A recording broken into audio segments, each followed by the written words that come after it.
You know, a big part of the problem was Russia for many, many years, long before Putin said you could never have NATO involved with Ukraine. Now, they've said that. That's been, like, written in stone.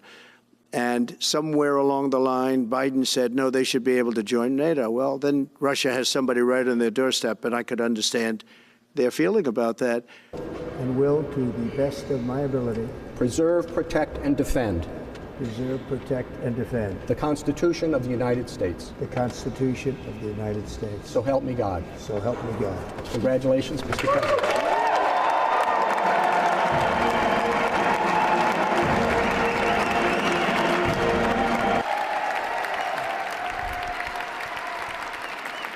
During every single day of the Trump administration, I will very simply put America first.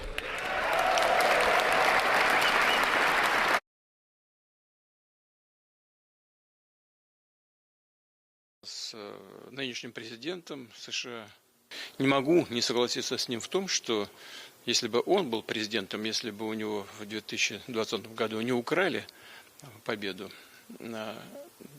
то, может быть, и не было бы того кризиса на Украине, который возник в 2022 году. Related to revitalizing the economy and addressing the global challenges.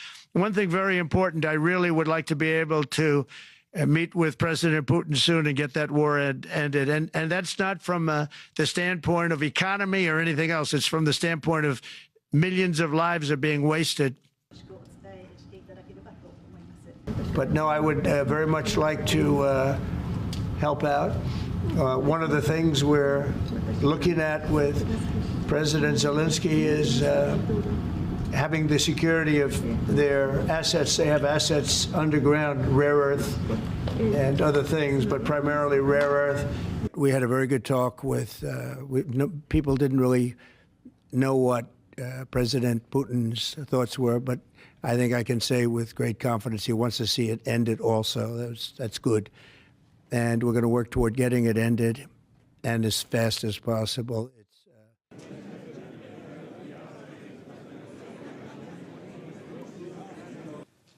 We want, like you, a sovereign and prosperous Ukraine.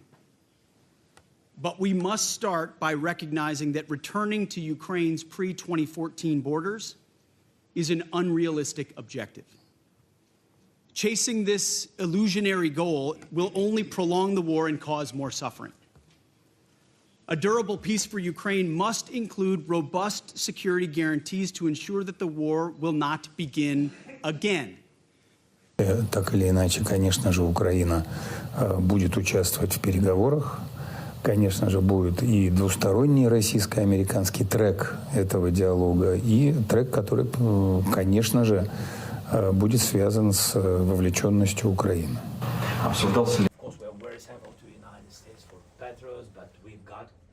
Maybe there is something at the table, but not on our table. So I didn't see any invitations, envoys, and etc. from Ukraine to meet with some other envoys.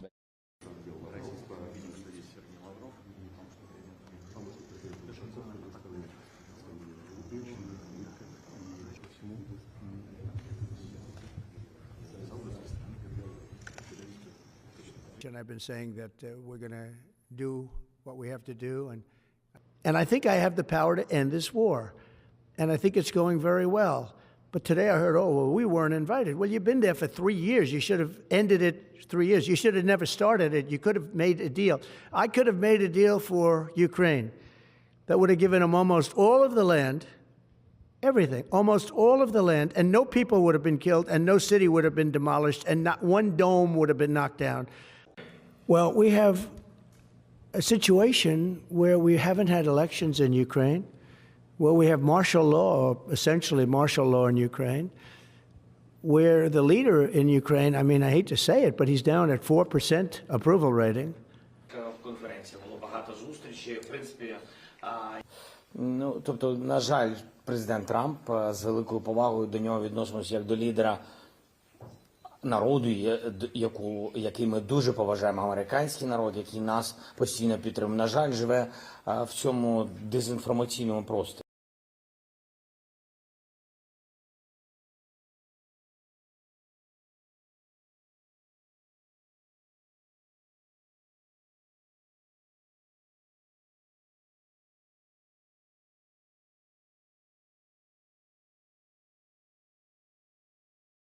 Do you think that President Putin of Russia is also a dictator?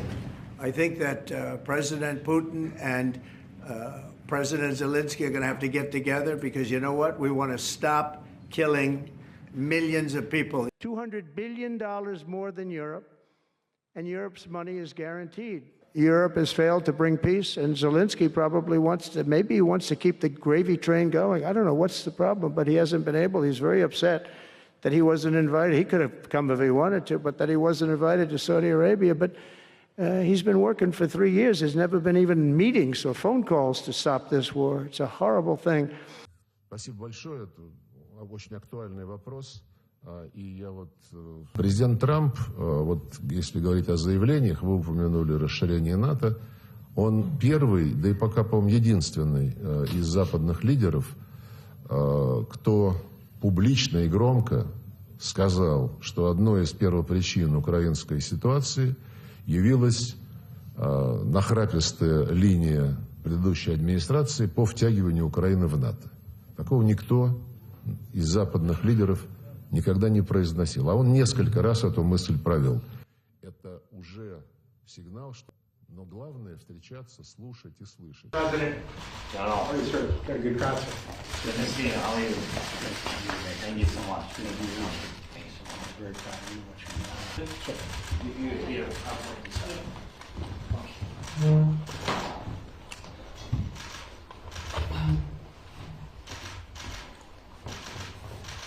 Restored.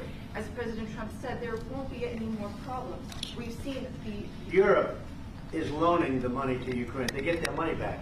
No, in fact, to be frank, we paid 60% of the total effort, and it was through, like the US, loans, guarantee, grants, and we provided real money. To be clear. If you believe that, it's okay with me.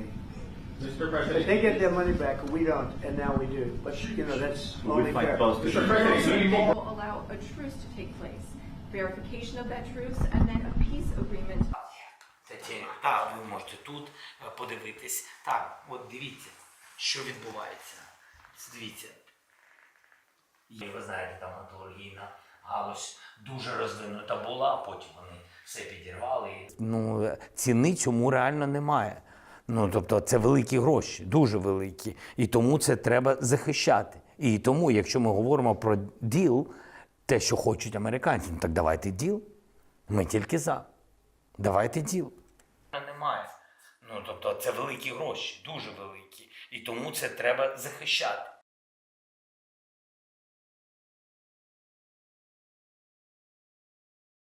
Yeah, I hear that. I hear that he's coming on Friday. Certainly, it's okay with me if he'd like to, and he would like to sign it together with me. And I understand that's a big deal, very big deal. Зокрема, про які суми йдеться і чому там немає прямих безпекових гарантій США. Ця угода може бути великий успіх мати або тихенько пройти. А великий успіх, я вважаю, залежить від нашої розмови з президентом Трампом. And I said, can we send out an email to everyone just saying, what did you get done last week? Well, I'm not going to make security guarantees beyond very much. We're going to have Europe do that because it's in, you know, we're talking about Europe as their next door neighbor. You have to understand, he had no intention, in my opinion, of settling this war. I think he wanted the whole thing. Yeah, he will. He's going to have to. And I believe that because we got elected, that war will come to an end. Pulitzer Prize. You're all dressed up today. Yes, I had ready clothes. How are you, Mr. President? He's all dressed up today. This war would have never happened. We would have had a deal negotiated for you without having to go through. What kind of diplomacy, JD, you are speaking about? What do you mean? I'm talking about the kind of diplomacy that's going to end the destruction of your country. Yes, but if you are not Mr. President, with respect, I think it's disrespectful for you to come into the Oval Office and try to litigate this in front of the American media. Right now, you guys are going around and forcing conscripts to the front lines because you have manpower problems. You should be thanking the president for trying to bring an end to this conflict. Have you ever been to Ukraine that you say what problems we have? I have been to. Come once. I've actually watched and seen the stories, and I know what happens is you bring them on a propaganda tour, Mr. President. Do you disagree that you've had problems bringing people into your military? And do you think that it's respectful to come to the Oval Office of the United States of America and attack the administration that is trying to prevent the destruction of your country? A lot of questions. Let's start from the beginning. Sure. First of all, during the war, everybody has problems. Even you, but you have nice ocean and don't feel now, but you will feel it in the future. God bless. You don't know that. God bless. God bless. You will not have war. Don't tell us what we're going to feel. We're trying to solve a problem. Don't tell us what we're going to feel. I'm not telling you. Because you're in no position to dictate that. That's exactly what you're doing. You're in no position to dictate what we're going to feel. We're going to feel very good. We're going to feel very good and very strong. You will feel influence. You're right now not in a very good position. You've allowed yourself to be in a very bad position, and he happens to be right about it. From the very beginning. You're playing cards. You're gambling with the lives of millions of people. You're gambling with World War III. You're gambling with World War III. And what you're doing is very disrespectful to the country, this country, that's backed you far more than a lot of people said they should have. Have you said thank you once? And we are thankful. I said thanks you haven't been alone. Cabinet. You haven't been alone. We gave you, through this stupid president, $350 billion. We gave you military equipment, and your men are brave, but they had to use our military. What about if you didn't have our military equipment, this war would have been over in 2 weeks. In 3 days, I heard it from Putin. In 3 days. This is something maybe less. In 2 weeks, of course, yeah. It's going to be a very hard thing to do business like this. Joe Biden scam. Hillary Clinton, Shifty Adam Schiff. It was a Democrat scam.